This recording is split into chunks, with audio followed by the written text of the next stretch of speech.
Dans ce chapitre de la série, nous allons voir la création d'un compte, mais surtout comment l'optimiser au mieux afin de créer de l'engagement et des ventes. Donc si cela vous intéresse, on commence. La première question à se poser, c'est pour qui est fait Instagram. Alors pour y répondre, premièrement, il faut savoir le pourquoi vous allez sur Instagram. Est-ce que vous allez sur Instagram pour un but professionnel ou personnel? Si c'est pour un but professionnel, Instagram vous permet de pouvoir créer un compte professionnel où vous allez avoir accès à des datas, donc à des statistiques. Si c'est pour un compte personnel, vous pouvez tout simplement créer un compte normal où là, vous n'allez pas avoir de statistiques. Après, pour répondre à la réelle question pour qui est fait Instagram, comme vous l'avez pu voir, Instagram est fait pour tout le monde. Que vous soyez une entreprise déjà implémentée et que vous souhaitez accroître votre visibilité sur les réseaux sociaux ou dans le numérique, Instagram est fait pour vous car c'est un bon moyen de vente pour vos produits. Et si vous êtes une personne tout simplement lambda qui souhaitait partager vos photos comme un album photo comme au commencement d'Instagram, Instagram est toujours fait pour vous. L'essentiel, c'est de savoir pourquoi vous êtes sur la plateforme. Mais avant de créer votre compte, il y a une chose à prendre en compte, c'est votre adresse email. Vous savez que quand vous créez Instagram, vous devez avoir une adresse email. Et si vous êtes sur Instagram à but professionnel, je vous invite déjà à créer une adresse professionnelle. Vous avez différentes hébergeurs de comptes messagerie. Gmail fait beaucoup plus professionnel qu'un compte email, Hotmail par exemple, ou Outlook. Outlook, ça fait quand même professionnel, mais Gmail, c'est vrai que c'est une adresse assez courante pour des professionnels, à part si vous personnalisez dès le début votre adresse email. Mais si c'est pas le cas, je vous invite directement à faire une adresse Gmail. Cette adresse Gmail, c'est simplement cette adresse qui vous servira sur Instagram parce qu'elle figurera dans votre biographie. Et cette adresse que vont utiliser vos futurs clients pour vous contacter. Donc c'est bien d'en avoir une personnalisée, professionnelle et assez claire. Et même si vous êtes sur Instagram pour un but non professionnel, donc vous n'avez pas de société qui a un autre nom que vous, par exemple, vous êtes Sophie Delphine, n'hésitez pas à mettre sophie.delphine@gmail.com. Mais évitez les Sophie la bombe ou Jessica la peufra, quoi. Et pour ceux qui n'ont encore rien créé, sachez qu'avant même de créer votre entreprise, il vous faudra créer un nom de marque et une image de marque. Et tout cela s'appelle la charte graphique et c'est le sujet de cette vidéo. Comment créer une bonne charte graphique? Alors, je ne vais pas vous donner la définition de la charte graphique, je vous la mets à l'écran pour aller beaucoup plus vite, mais vous voyez qu'on va traiter le sujet du nom, logo, couleur, icône, forme, police d'écriture et les illustrations. Et on va commencer par le premier qui est tout simplement le nom. Un nom de marque très fort est un atout pour stimuler vos ventes, fidéliser votre clientèle et vous différencier de la concurrence. Donc là, je vais vous donner quelques outils, quelques exemples pour pouvoir créer un nom de marque fort qui va rester en mémoire pour vos clients et qui va vous différencier de votre concurrence. Mon premier conseil pour avoir un nom de marque fort est tout simplement la simplicité. Ne vous prenez pas trop la tête pour chercher un nom de marque. Au fond de vous, vous connaissez déjà un petit peu le nom de marque que vous souhaitez, du moins. Mon conseil dans le conseil, c'est tout simplement de prendre un nom de marque qui soit simple, facile à prononcer et mémorable. Pourquoi je vous dis ça? Je vais vous donner un contre-exemple. C'est la marque qui a créé la youtubeuse Sananas, qui est tout simplement Autrera. Donc, je dis pas que le nom est pas beau, mais je dis déjà que le cheminement de R fait que le nom est difficilement prononçable, on va dire Autrera.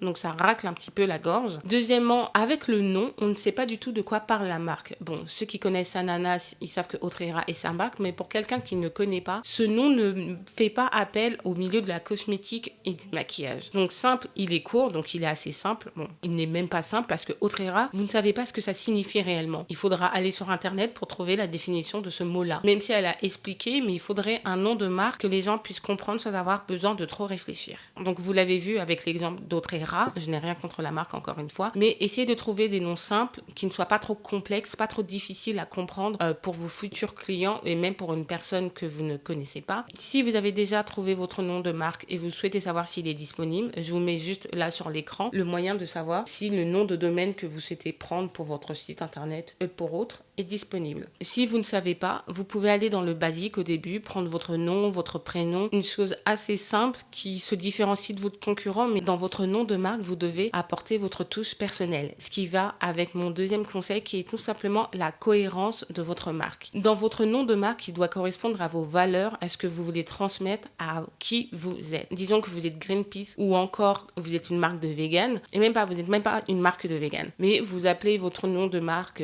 Vegan Plus, et en fait vous vendez de la viande, c'est pas du tout cohérent avec votre message et avec vos valeurs. Donc essayez de prendre un nom qui correspond à votre valeur et qui soit cohérente avec vos inspirations, à ce que vous souhaitez transmettre à votre audience. Je peux vous donner un exemple concret d'une marque qui a très bien réussi, c'est tout simplement Airbnb. Donc ça veut dire BNB. BNB, c'est tout simplement Bed and Breakfast. On comprend tout à fait que quand on va sur Airbnb, on va trouver un appartement ou un logement qui propose le petit déjeuner ou pas. Mais Airbnb, c'est souvent pour dire que c'est un lieu où vous pouvez manger et dormir dans le milieu hôtelier. Tout à l'heure, je vous ai dit de trouver un nom qui soit simple et pas trop complexe à prononcer, mais mon troisième conseil est faites la différence. Démarquez-vous de vos concurrents. Par exemple, il faut être simple, mais pas trop. Si vous êtes quelqu'un qui vous lancez dans le Pilates, on voit beaucoup sur Instagram Pilates by Manon, Pilates by Lucie, Pilates by Fatou. Essayez d'apporter une autre nuance à votre nom et de ne pas être trop comme les autres. Par exemple, je vais vous donner l'exemple de la plateforme musicale que nous connaissons tous, Spotify. Spotify, c'est une entreprise qui a combiné les mots spot et identify pour créer un nom de marque unique et mémorable. Un spot identifiable à premier lieu, ça ne fait pas penser à la musique, mais dans le storytelling, c'est assez cohérent. Un spot, c'est un lieu et identify, identité. Donc, la plateforme vous offre un endroit où vous pouvez écouter de la musique, où vous pouvez vous identifier à celle-ci. Donc, on voit même que Spotify, même si en premier lieu, quand vous entendez Spotify, ça vous fait pas penser à de la musique, si vous savez décortiquer le mot comme on l'a fait pour Airbnb, vous pouvez tout de suite comprendre que c'est un lieu où vous pouvez vous identifier musicalement. Et mon autre conseil pour la création d'une marque forte est tout simplement de penser à l'avenir. Donc oui, au préalable, je vous ai dit de choisir un nom facile. Sachez qu'un nom de marque peut changer au cours du temps, mais le mieux, c'est déjà d'avoir son nom de marque concret pour pas l'avoir à changer. Par exemple, on sait qu'il y a beaucoup de chanteurs qui ont changé de nom. Par exemple, le chanteur et entrepreneur Puff Daddy, il s'appelait au début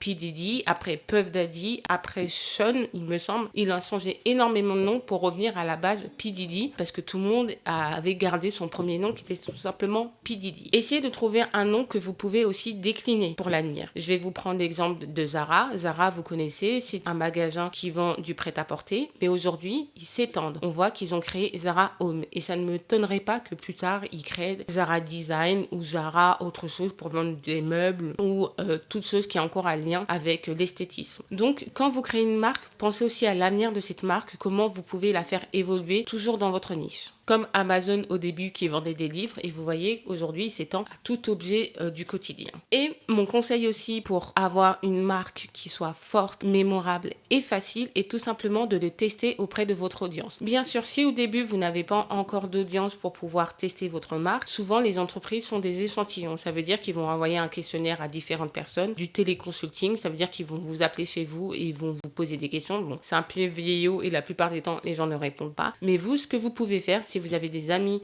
qui croient en vous et qui croient en votre projet, donc sachez que quand on devient entrepreneur ou qu'on se lance sur Internet, je vous invite à être entouré des meilleures personnes qu'ils soient pour votre bien mental et personnel, pour avoir du soutien. Et vous pouvez vous tourner vers ces personnes pour tester le nom de votre marque. Dites-leur le nom et à quoi ça leur fait penser. Pour mieux tester votre marque avec vos amis ou votre famille, le mieux c'est de marquer 3 noms différents de marque. Par exemple, vous, ça va être Kellogg's et vous allez mettre dans un papier Kellogg's, Nougatine et Bonbons et vous allez leur dire quelle marque irait le mieux. Par exemple, je vais me lancer dans la cosmétique et j'ai ces 3 noms-là. Quelle marque irait le mieux? Et voyez s'ils vont choisir le nom que vous avez choisi de base, qui est Kellogg's. Comme ça, vous pourrez avoir leur pour et leur contre. Pourquoi je vous demande de donner plusieurs noms? Parce que si vous donnez qu'un nom à une personne, elle va pas pouvoir comparer si ce nom est meilleur qu'un autre. Donc, essayez de donner plein de noms différents à vos échantillons, donc à vos amis, pour qu'ils puissent vous dire lequel leur parle le plus et pourquoi ça ne leur parle pas si c'est le cas. Le but est de voir si les gens vont vite comprendre le nom de votre marque, mais il ne faut pas oublier que le nom de marque doit aussi vous plaire. Ce n'est pas parce qu'une personne en particulier va dire que le nom de marque n'est pas bien que vous allez du coup oublier ce nom de marque et essayer d'en trouver un autre. Essayez de tester, d'affiner votre nom de marque. N'oubliez pas que le nom de marque est la première étape pour la création d'une marque réussie. Il y a d'autres facteurs à prendre en compte comme un message cohérent, une identité visuelle et une expérience client exceptionnelle. Tous ces outils vont vous permettre de renforcer votre réputation et accroître la croissance de votre marque. La prochaine vidéo traitera du logo qui fait partie de la charte graphique qui n'est pas à négliger. Je vous remets le sommaire de la série d'Instagram que nous traitons en ce moment et si cela vous intéresse, je vous dis à demain pour la vidéo logo. Bye. I never answer to no, man, I still go, go, go, go, go.